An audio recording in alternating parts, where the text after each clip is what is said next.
You won't believe what the HOA did to me. They tried to wall me off from my own land, but by the end of this story, it was the HOA themselves begging me to let them through. My name is John David. I'm 35 years old, and for the last 6 years, my ranch has been my pride, my peace, and my hard-earned escape from the noise of the world. I bought the land with the dream of wide open spaces, mornings filled with nothing but the sound of cattle lowing in the distance, and evenings where the sun melted into the horizon like liquid fire. Out here, I could breathe. Out here, I was free, or at least I thought I was. It didn't take long for me to realize that freedom in this part of town came with strings attached. The Homeowners Association, the infamous HOA, seemed to have its grip on everything. They weren't just obsessed with manicured lawns and the shade of your mailbox paint. No, they wanted control, pure and absolute. I had brushed off their petty notices before. Warnings about the length of my grass near the main road, complaints about my barns. Aesthetic. I ignored them because this was my land, not some suburban cul-de-sac with matching white fences and flower beds. I figured if I paid my dues, they'd leave me alone. I was wrong. The day everything changed, I came home to something that made my blood run cold. A fence. A tall, ugly, brand-new fence, erected right across the access road to my ranch. My own driveway, the lifeline connecting my property to the county road, had been blocked. At first, I thought it was some kind of mistake, maybe construction, maybe a contractor confused about property lines. But no. Stamped right into the wooden posts was a metal plaque, property of the Lakeside HOA. No unauthorized access. My stomach twisted as I read it over and over, like maybe the words would change if I blinked enough times. But they didn't. They had actually done it. They had taken my freedom of movement, my basic right to access my own ranch, and walled it off like I was some outsider trespassing on my own land. The shock slowly boiled into rage. How dare they?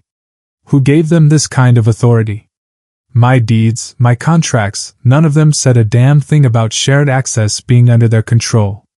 This was mine. But as much as I wanted to grab a chainsaw and cut the fence down right then and there, something told me to wait. Something told me this was bigger than a simple act of rebellion. The HOA had been watching me for months, maybe years. They had sent warning letters about unauthorized livestock pens. They had issued fines for improper exterior paint on my barn doors. Petty, endless harassment designed to break me down, to make me sell, or worse, to bend to their will. And now this, the fence, was their boldest move yet. It was no longer about control. It was about power. That first night, I hardly slept. I sat at my kitchen table staring at the fence from my window, illuminated faintly by the moonlight. I imagined the smug faces of the HOA board members, probably congratulating themselves on teaching me a lesson. But if there's one thing they didn't know about me, it's that I don't fold. I don't surrender. And I sure as hell don't let anyone steal from me without consequences. By sunrise, I was pacing the gravel path near the gate, trying to think through my options. Calling a lawyer would take time, and time was something I couldn't afford. The fence was already interfering with deliveries. My feed truck couldn't get through. Visitors had to park nearly half a mile away and walk in. Even my mail carrier left a note that access was restricted by private barrier. I could already feel the noose tightening. But as I stood there, staring at the gate, an idea began to form. The HOA wanted to block me out. They wanted to choke me by controlling the one road that mattered. Fine. If they wanted a gate, I'd make it my gate. If they wanted to play games with access, then I'd turn access into something they couldn't ignore. I couldn't stop smiling at the thought, though it was a grim kind of smile, the kind you wear when you know a storm is coming. My plan wasn't simple. It wasn't legal in the most traditional sense. But it was poetic. I would take their weapon, their precious fence, and twist it into my own tool. If they wanted a barrier, I would turn it into a business. A toll road. The word echoed in my mind like a spark in a dark cave. It was absurd, it was risky, and it was brilliant. After all, I wasn't the only one who needed that road. My land stretched across a critical strip, and the HOA themselves used the adjoining path for access to their fancy lakefront homes. They hadn't thought it through. By fencing me in, they had fenced themselves into a corner too. And I was about to cash in on their mistake. That night, I drew up sketches on a notepad, a booth, a locked gate, cameras for proof, signage that screamed, "Private access, toll required." The more I worked it out, the more my anger melted into a cold, calculated determination. This wasn't just revenge, it was strategy. They had stolen my freedom, but I would make them pay for it, literally. As the sun dipped below the horizon, I looked out once more at that fence. It didn't look like a prison anymore. No, to me, it looked like opportunity. The HOA thought they had won. They thought they had crushed me into submission. But little did they know, I had just begun plotting the kind of retaliation they couldn't have imagined in their wildest, most paranoid nightmares. And as I drifted off to sleep for the first time since the fence went up, I knew one thing for certain: this war was only getting started.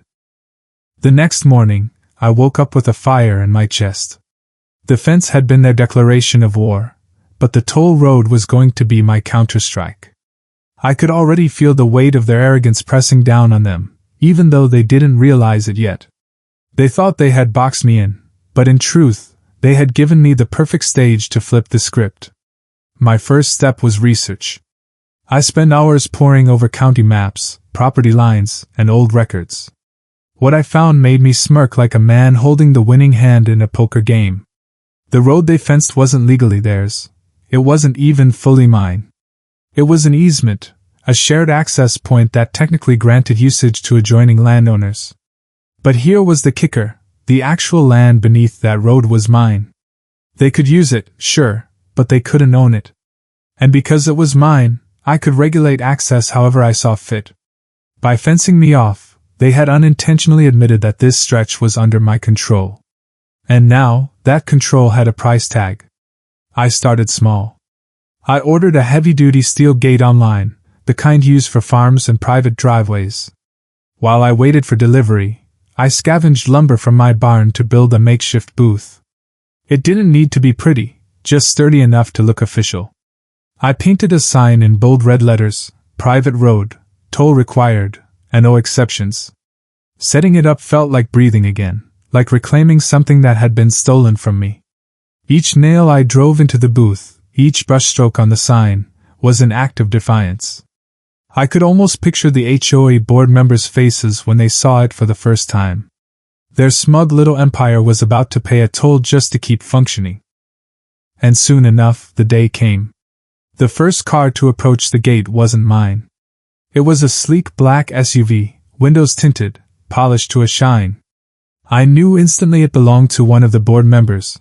These people thrived on appearances. The SUV slowed, rolled up to the gate, then stopped cold at the sight of my new setup. I stood nearby, arms crossed, waiting. The driver leaned forward, clearly confused, then pulled up closer to read the sign. I didn't move. I didn't wave.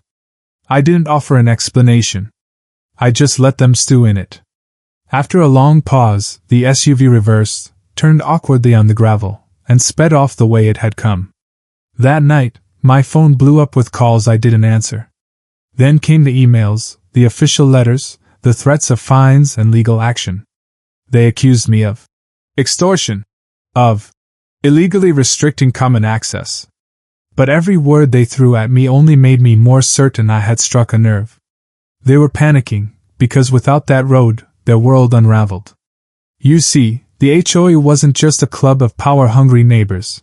It was a machine built on appearances and convenience.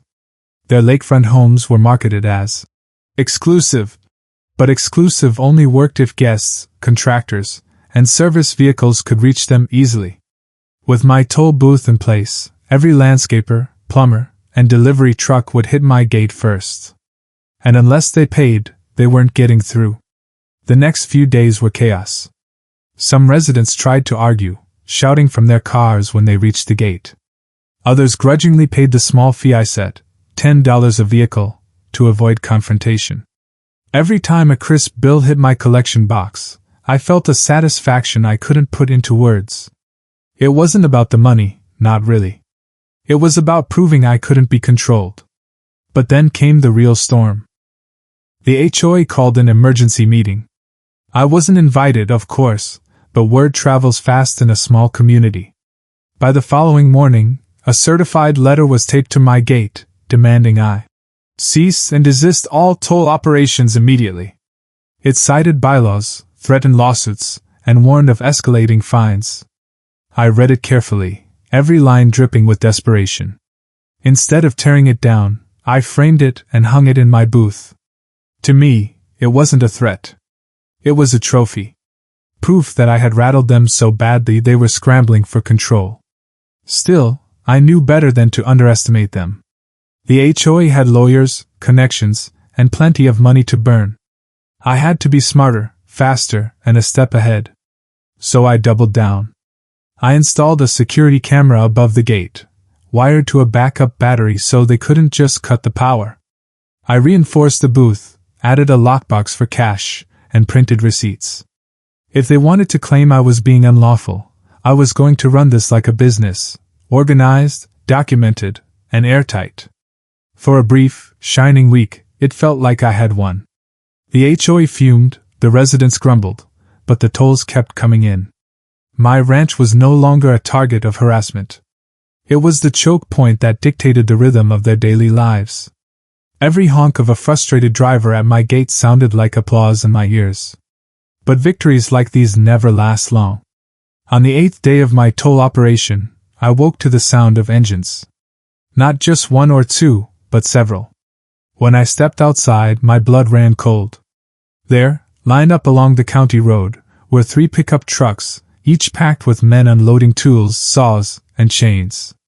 And behind them, a small crowd of HOA members stood with arms crossed, watching like vultures waiting for a kill. They weren't just complaining anymore. They were ready to take back the road by force. And as I stood there at the edge of my porch, fists clenched, heart pounding, I realized the real battle was only beginning. The sound of chainsaws starting up at sunrise is not something you forget. It cuts into the air, sharp and violent, announcing conflict before a single word is spoken. From my porch, I watched as the HOA's hired muscle lined up at the gate. 3 trucks parked along the county road, men pulling out bolt cutters, crowbars, and gas-powered saws. Behind them stood the board members, their arms folded and smug satisfaction plastered across their faces. They weren't coming to negotiate. They were coming to destroy. For a moment, my instincts screamed at me to grab my own tools, to march right down there and defend what was mine. But I forced myself to stay still, to breathe. This wasn't about rage anymore. Rage is what they expected. Rage is what they wanted, to catch me lashing out, to paint me as the unreasonable aggressor. If they thought I would take the bait, they were wrong. Instead, I grabbed my phone and pointed my camera directly at the scene. Every movement, every word, every destructive act, they were all going to be recorded. If they tore down my gate, they weren't just tearing down wood and steel. They were tearing down their own case, their own facade of lawfulness. I wanted proof. I wanted evidence. And I was going to make sure they couldn't twist the story in their favor. The men revved their saws and advanced. The first teeth of steel bit into my toll gate, sparks flying as they tried to cut through reinforced hinges. I could hear the wood splinter, feel the vibration of every strike through the ground. My toll booth, my creation, was shaking under the assault. And behind them, the HOA board members laughed quietly, certain they had already won. But what they didn't realize was that my plan had stretched far deeper than they knew. 2 weeks earlier, when I first started plotting the toll road, I had contacted the county sheriff's office. Not because I expected their protection, they rarely wanted to get in the middle of HOA disputes, but because I wanted clarity. I asked about property rights, about easements, about the definition of trespassing. The deputy I spoke with told me one key detail. If someone destroyed property on my land without permission, it was vandalism, plain and simple. It didn't matter if it was a fence, a mailbox, or a gate. If it was mine, and I could prove ownership, they were committing a crime. And now, I had all the proof I needed. As the saws screamed louder, I dialed the sheriff's non-emergency line. My voice was calm, almost unnervingly so.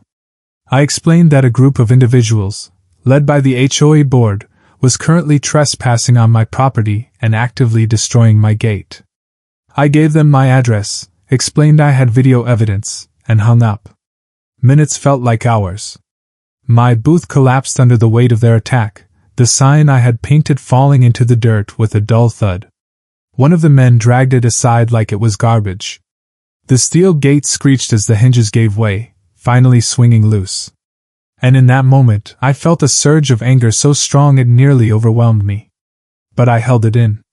Because I knew what was coming next. The sheriff's cruiser rolled up just as the last hinge snapped. Its flashing lights cut through the morning haze, a piercing red and blue reminder that not everyone in this county answered to the HOA. The men dropped their tools like guilty children caught with their hands in the cookie jar. The board members stiffened, their smug expressions evaporating into thin air. The deputy stepped out, hands resting on his belt, and asked the simplest of questions. "Who owns this land?" I raised my hand. Calm. Collected. Armed with paperwork. The board stammered excuses, claiming community property, shared access, and illegal tolls. But the deputy didn't seem impressed.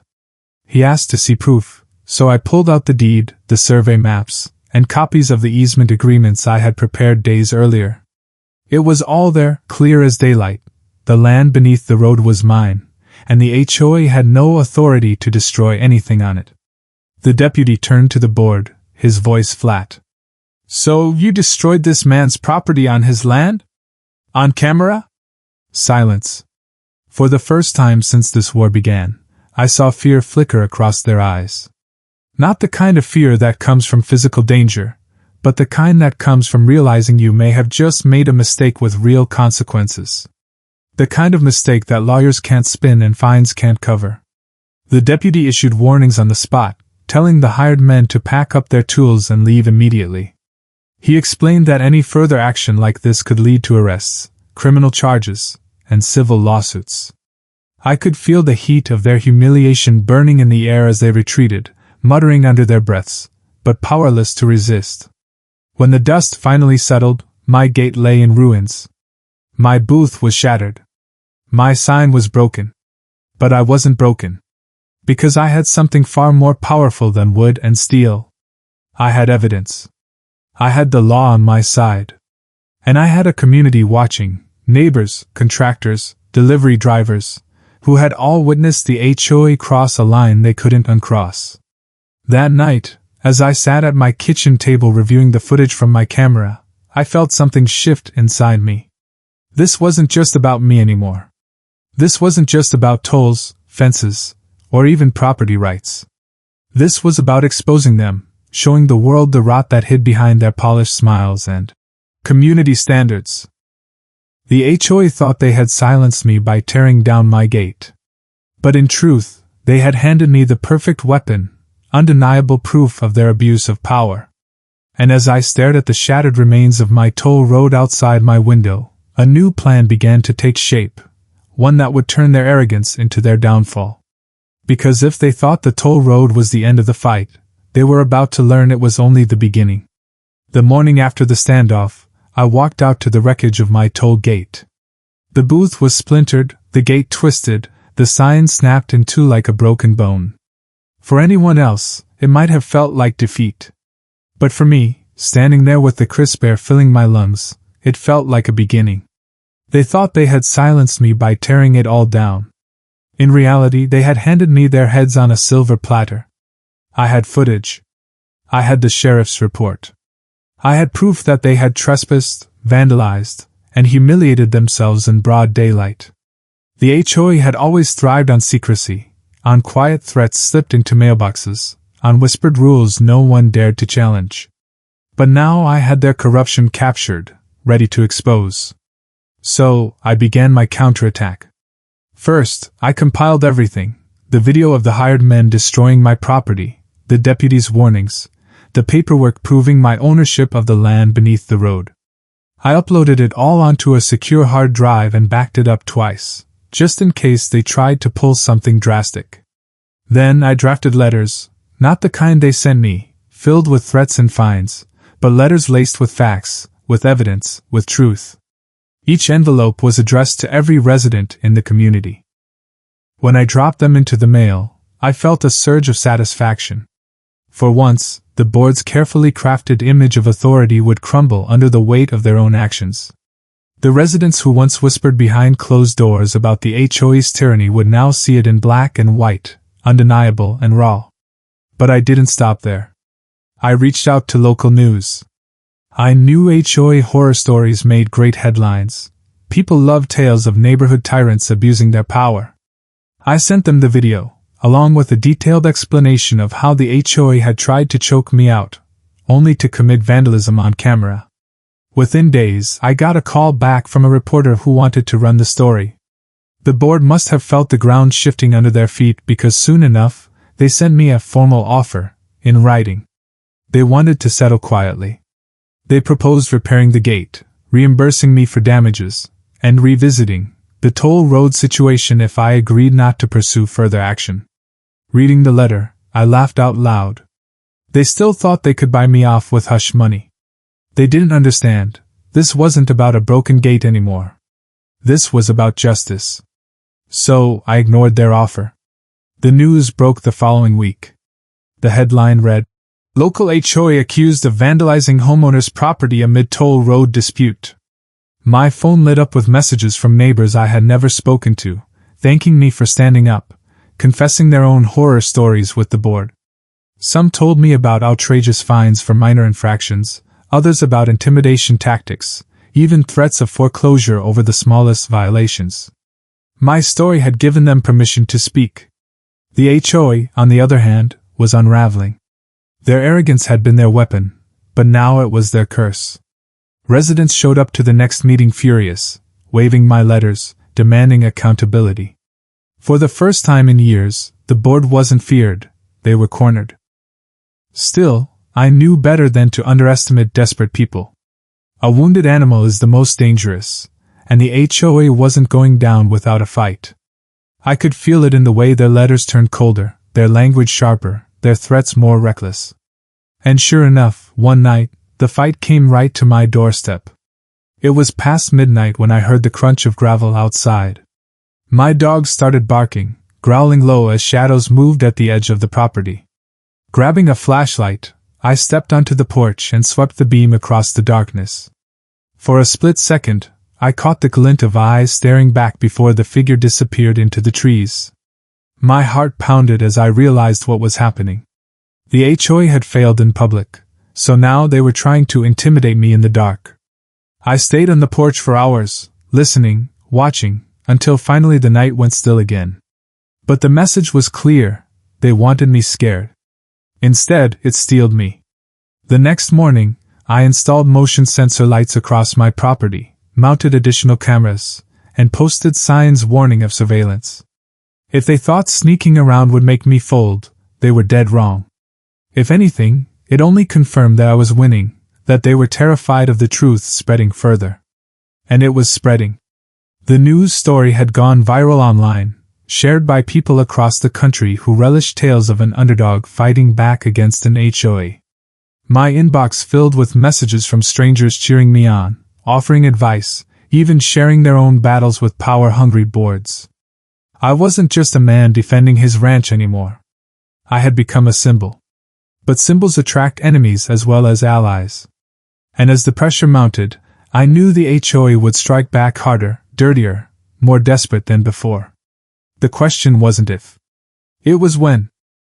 One evening, as I sat at my table reviewing yet another letter from their lawyers, I heard the sound that sent a chill down my spine. Engines again. Trucks. Multiple. I stepped to the window, heart racing, and saw headlights cutting through the dark, heading straight toward my ruined toll gate.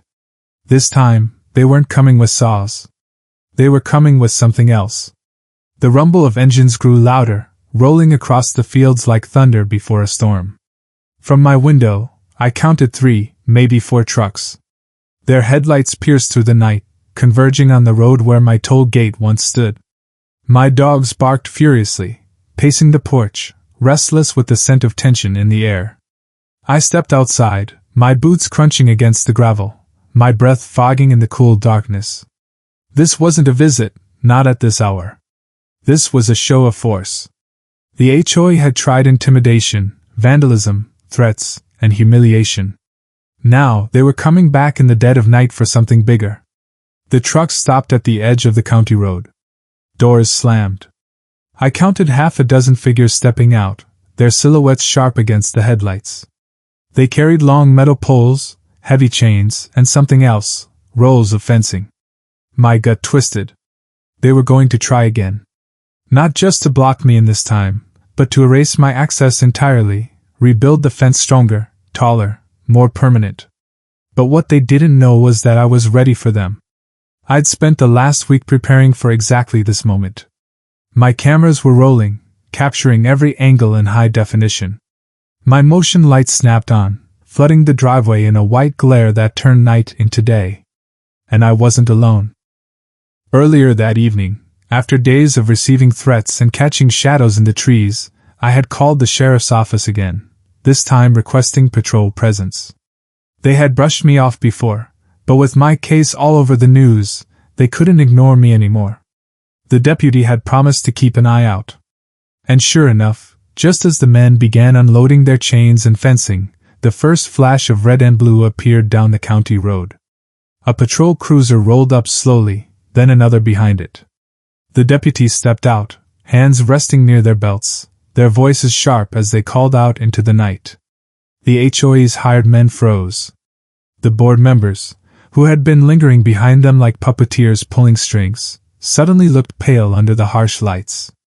I stood silently on my porch, arms crossed, as the deputies demanded an explanation. The men stammered excuses about community property and maintaining order, but the deputies weren't buying it. The evidence was overwhelming. Not only had they been caught once already destroying my property, but now they were back, in the middle of the night, with tools for another act of vandalism. The deputies cuffed two of the men on the spot, charging them with trespassing and attempted property damage. The board members weren't cuffed, but they were warned in no uncertain terms that their actions were under investigation. The look on their faces, the mix of shock, rage, and humiliation, was worth every sleepless night, every ounce of stress they had put me through. For the first time since this war began, I felt the tide truly turn. The HOA had gone too far, and now the law wasn't just on my side, it was actively against them. In the days that followed, the story exploded even further. Footage of the midnight standoff hit the local news and spread online like wildfire. Neighbors rallied around me, emboldened by the board's downfall. They started speaking out openly, attending meetings not to comply, but to challenge. The iron grip the HOA once had over the community was crumbling, slipping through their fingers like sand. And me? I rebuilt. Not just the toll gate, but stronger, better, and legally ironclad. This time, I filed permits, documented everything, and kept the sheriff's office informed. My new gate rose tall and unshakable, reinforced steel with electronic locks. A sign hung proudly above it. Private toll road, operated by John David. At first, I thought I'd run it purely out of spite, to keep squeezing the HOA every time they tried to pass. But soon, it became something bigger. Contractors, delivery drivers, even neighbors began to see the toll as fair. After all, I was maintaining the road, keeping it safe, clearing snow in the winter, graveling potholes in the summer. The $10 fee became a small price for convenience and reliability. What began as revenge slowly transformed into a legitimate business. The HOA fought, of course. They filed lawsuits, but every attempt crumbled under the weight of the evidence. The board's reputation was destroyed. 2 members resigned in disgrace. By the end of the year, their leadership was fractured, their influence gone. And me?